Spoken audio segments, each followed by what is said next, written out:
Antok pa.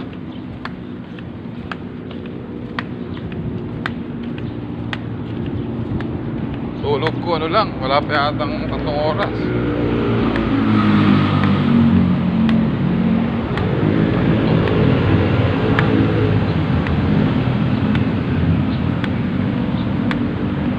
Mamadali kahapon, kagabi.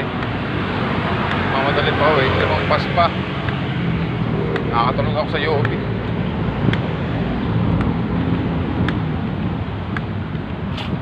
Malayo-layo nilakad ko ka. Napaga yung aking alay lakad eh.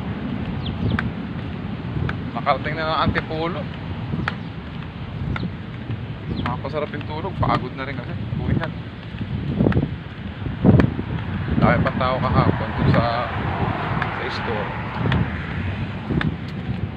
1,067 yung tao.